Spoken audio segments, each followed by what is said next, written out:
Hey guys, what's going on? Let me just get that out of your way for you up there.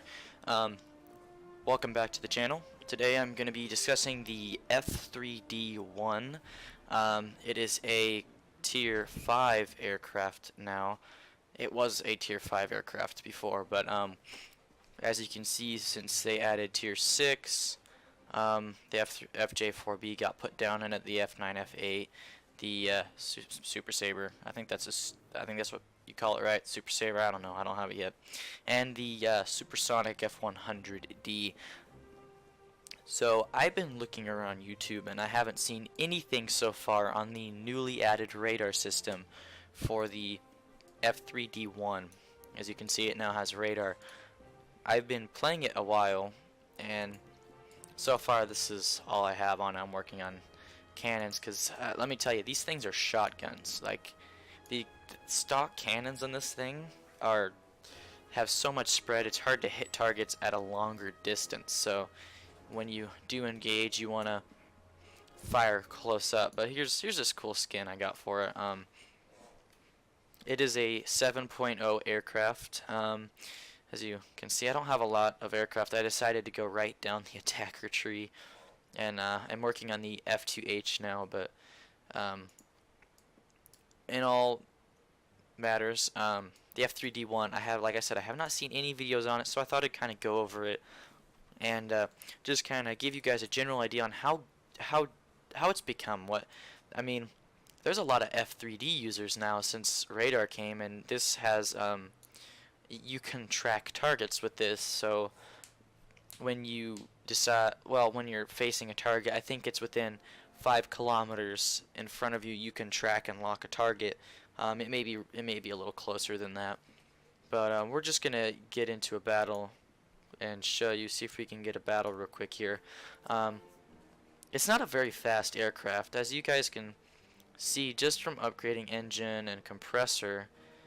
Those are the two main performance boosts right there. I'm only pushing 822 kilometers an hour max speed. That's in a straight line. You're never gonna reach that climbing, obviously, or I mean, it's really hard to reach that in a straight line because you require a lot of distance to do that. It's a pretty decent turner.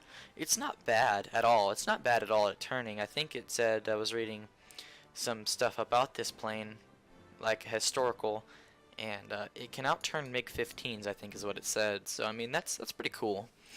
We do have air brakes back here. I can't quite show you. I don't know why this is taking so long. We do have air brakes back here. You get takeoff flaps, landing flaps, combat flaps. You even get an arrestor hook. Since this is a naval aircraft, it can take off from aircraft fighters. Wow, that's aircraft carriers. Sorry, guys. Yeah, I decided to put a nice scary shark face on here. Why not? What's scarier than a flying shark? I mean, I wouldn't want to. Sorry, this is a one take. I'm not keen on making the video. I just want to give you guys your information.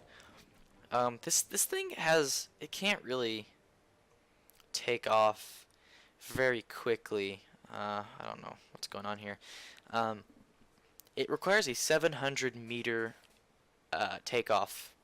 So I mean, that's kind of a lot, and I don't. Okay, there we go. See, I have my guns targeting. Oh, we get respawn. But as you can see, in a straight line, we're gaining speed pretty quickly. But right off the bat with this plane, you kind of want to climb a little bit. I like to climb at about a 13-14 degree angle, because anything, see, I'm already losing speed. So even at a 10 degree, I'm still losing speed. So, you know, just kind of get the altitude advantage. And as you can see, we have the radar. We have our heads up, and we have our radar to the left. Now, to turn on your radar, you'll press Alt-R. It's the default to turn it on. And as you can see, we're already getting activity. And to change the range of the radar, I have mine set to Alt-Y. I don't know if that's the default, but we have 20 kilometers, 45 kilometers, 110 kilometers, 220 kilometers, and 370 kilometers. Now, you will not be able to reach that those distances. So normally you want your radar set to 45 kilometers.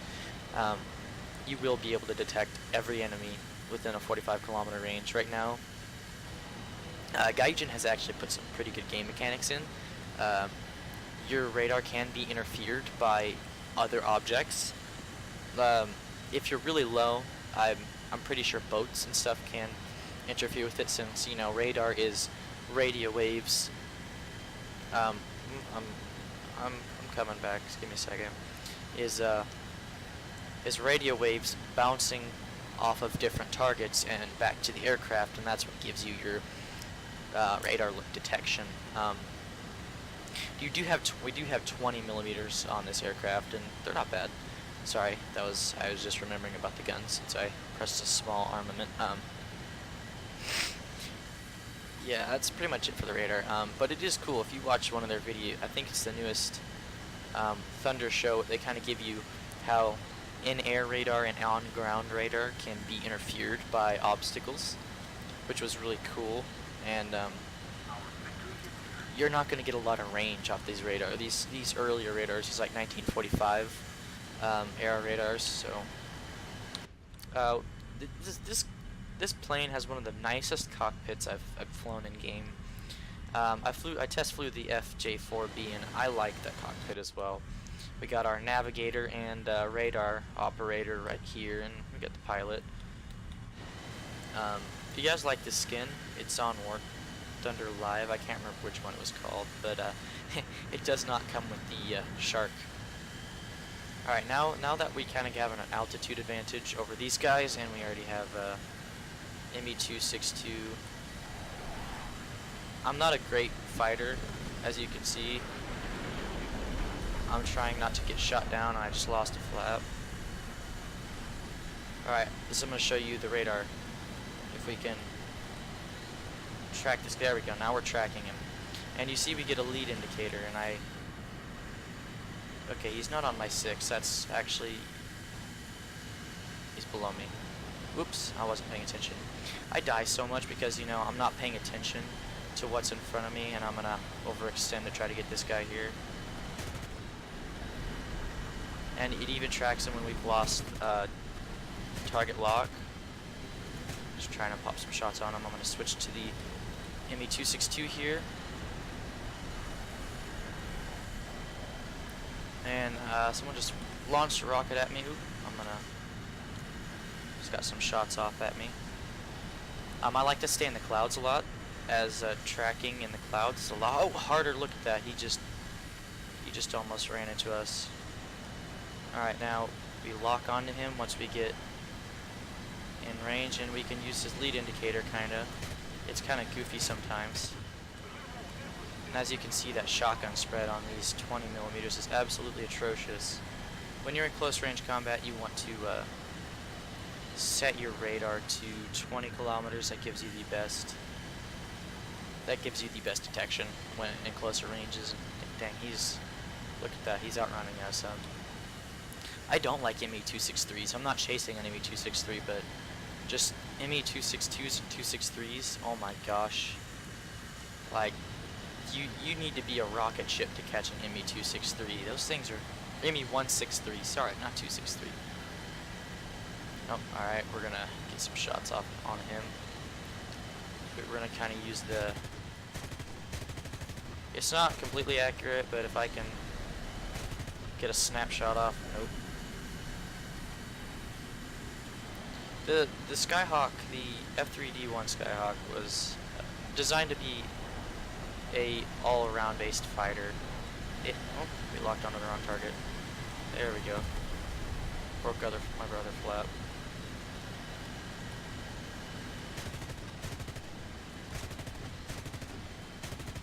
I still can't hit this guy. And team kill. Wow. Alright guys, we're back here. It was like a good 20 minutes before I got this back. I don't know what happened. But back to the F3D-1. We're going to try to get into another battle and kind of show you how it performs versus other aircraft. Now, I don't know if you all are with me on this, but the Seahawk, the 7.7 German premium fighter, I hate it. I just don't know. I just absolutely hate it. It's isn't it the only thing at this tier that has aim 9 rockets? Like, if you don't get up tiered and you get matched with Seahawks, they are fast. Those little things, I mean, they are nimble and they are fast. They can turn pretty well too, which kind of we're talking about the wrong things in this video. I was showing you guys a radar and how it performs, and taking off. Like I said, 700-meter takeoff run, and we're barely. Now we can take off, but it's a bad takeoff. And I started talking about the cockpit. You know, the cockpit is very nice. Performance-wise, like I said, it doesn't seize that badly. At high speeds, you do see some seizing, but high speeds, I'm talking 800 plus kilometers an hour in a nosedive when you're diving on a target. And I mean, even there, all you really have to do is pop your air brakes. Just look how much, like, it's not a lot, but I'm fully accelerating, so air brakes aren't going to be as effective. But once you pop your air brakes and you're going pretty fast, you'll bleed a lot of speed if you lower your throttle, and that can help you get onto an enemy 6. Ho 229s especially, I hate those things too. They're good aircraft because they're, you know, just a big delta wing, but their roll rate's horrid. Like, they can't roll, so that's, you know, pop your air brakes, get into a flat scissors, and you're pretty good on that. Acceleration wise, this thing cannot accelerate very quickly. We're at a 15-degree angle. If we pop it down to about a 14-degree angle, we do start to see some performance increase in acceleration. It's not a lot. After we hit about 400 kilometers an hour or so, you really start to lose speed again until you dip back down. It's just, it kind of goes up and down the spectrum. Radar-wise, as you can see, we're not getting any of the aircraft out there also because my nose isn't pointed that direction. But once we start pointing our nose that direction, you can start to see on the mini-map about, I think the first line is about 20 kilometers. No, sorry, the first line is about 10 kilometers, the second line is about 25, the next one's about 35, and that very last one's about 45. I'm not sure. Correct me on this if you guys know in the comments. We're tracking someone on radar that is, we're tracking 2 people actually to our left, and it's not that R2Y2 as you guys can tell. All of our friends at here, R2Y2 is being clocked in, but he is chasing 2 people as you can see on the radar. He is chasing 2 aircraft, I believe. R2Y2s are pretty good. You know, they're fast. One thing I don't like is they're classified as bombers in this game, but they act like fighters, so that confuses me. I don't like it at all. I think there's a guy over there, I'm not sure. Sometimes it's fun just to hop in the cockpit, you know, and cockpit challenge yourself. If you played an entire game in a cockpit, it's hard, but it's rewarding because it's fun. It really is. You guys just got to give it a try. A little bit more about the radar. As you can see at top, we have the heading display. So, and it has these little triangular indicators. As you can see the chevron that's at the top that moves around with, and then you can see the deltas, or the triangles, or whatever you want to call them, indicating teammates. Right now it's locked onto that guy right there, as you can see as we move on him. It's really good for tracking targets if you can't see them, like we can spot where he's spotted, but we're not locking him. He's also spotted. If they're not spotted, you can use that to guide yourself to get the targets. Now the thing about radar is I can have my nose pointed forward and it'll get a little bit down and a little bit above the aircraft, so not necessarily just directly in front of the aircraft. You kind of have a little bit of angle in it, but once I start pointing my nose up, a lot of the targets start going away because See, we're only getting that KI-200 and the R2I2. But once we level out, we're gonna head on this fellow F3D, just kind of spray him, and well, yeah, we died. I wonder if I can get someone right here. You know, pop our air brakes out.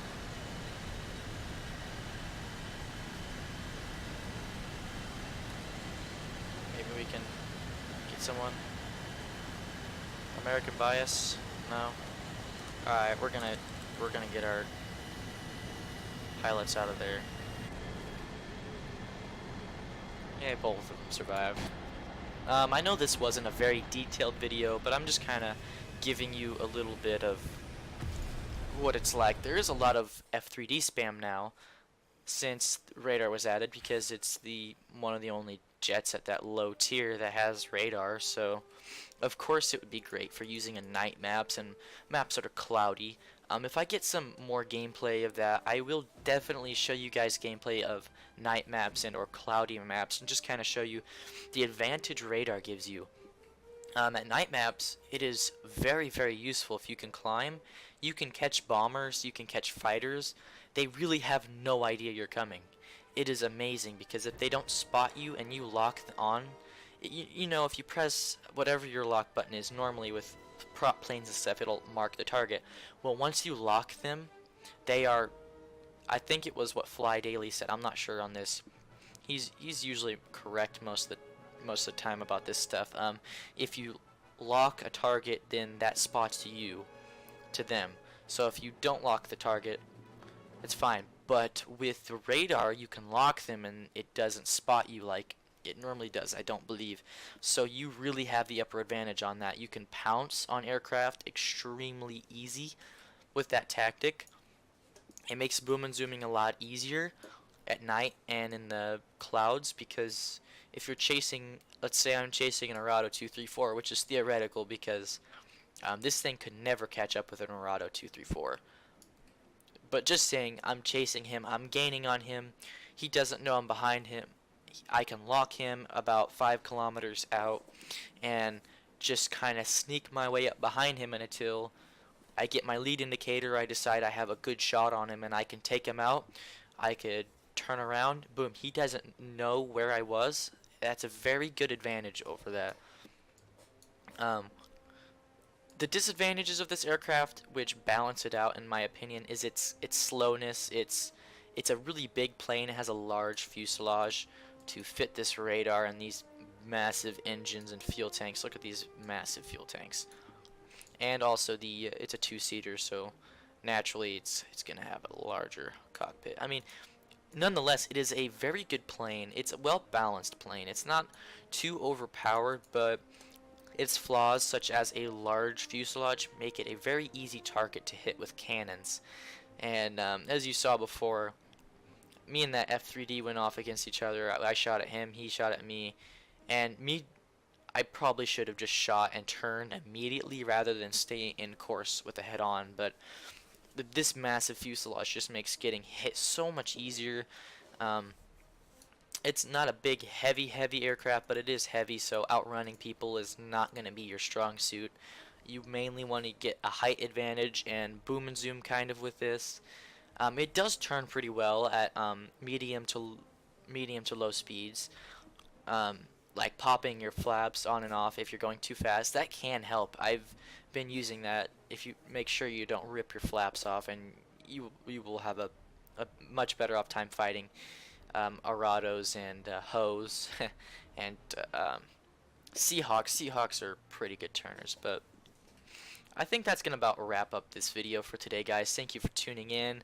I have one more thing to discuss, and it is the B-29.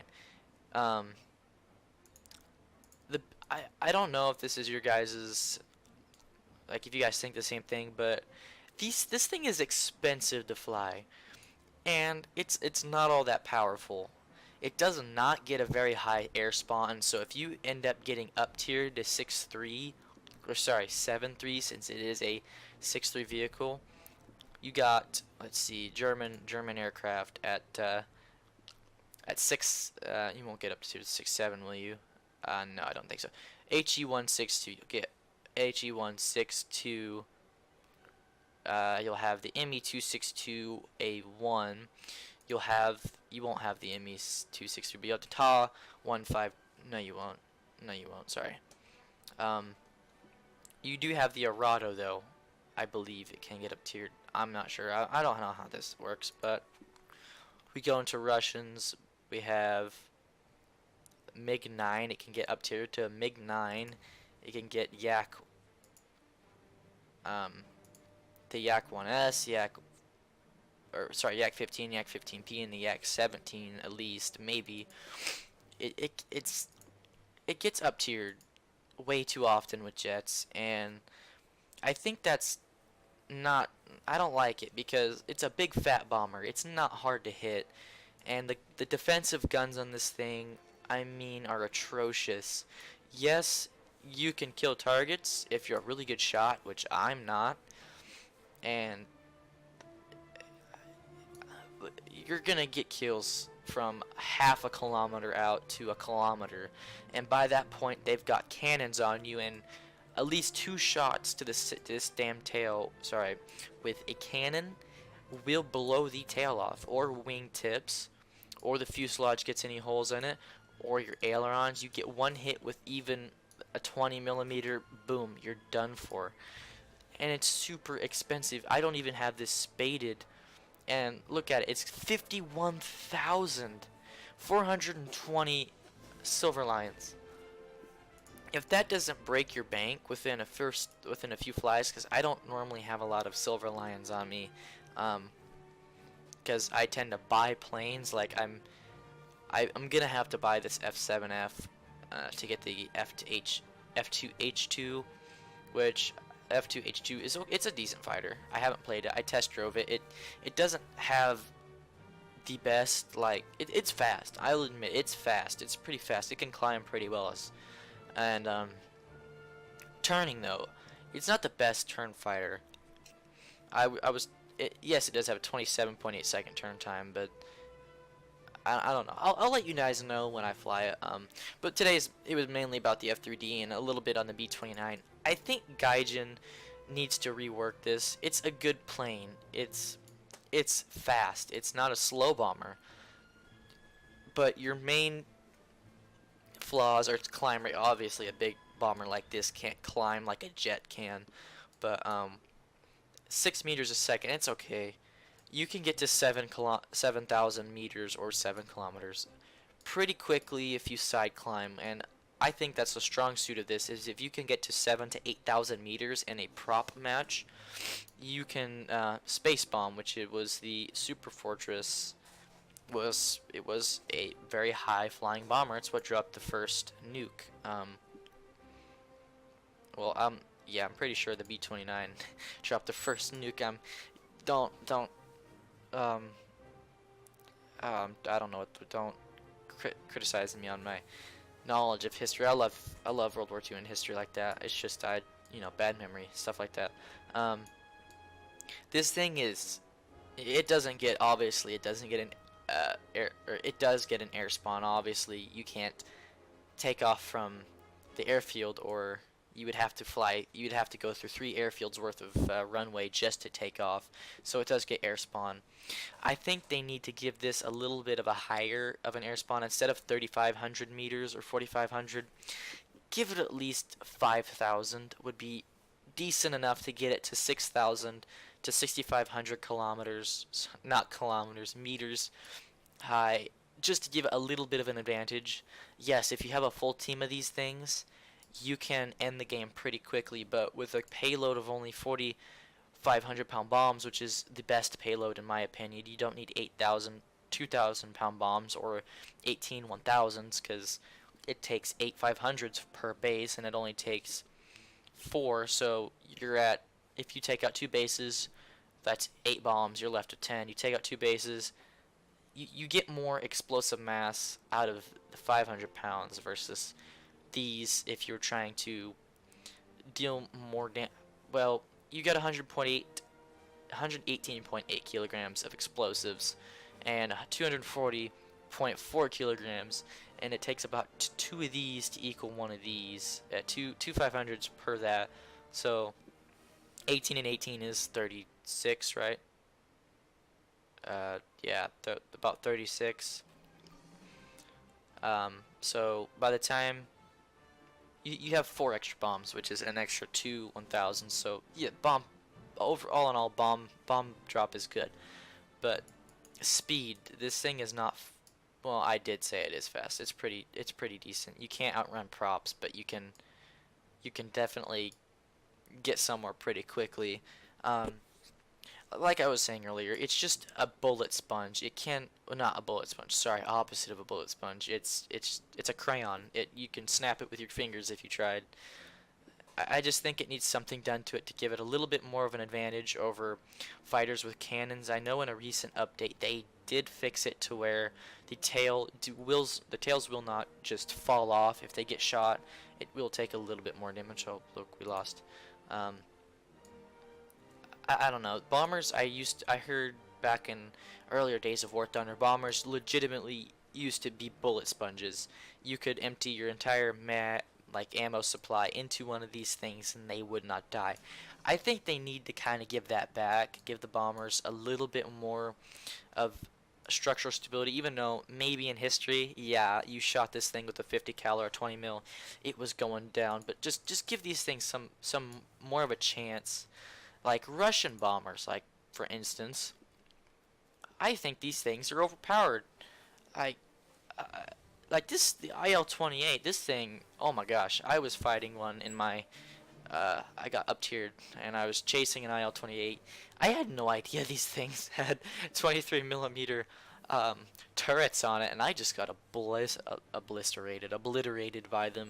Also, because I was flying in a straight line. But that's today's. Sorry guys, I can't talk today. It was a long day at work. But that's just kind of my ideas and thoughts of what they should do. If you guys want more content on War Thunder or just any games, I will be getting the Division 2 shortly.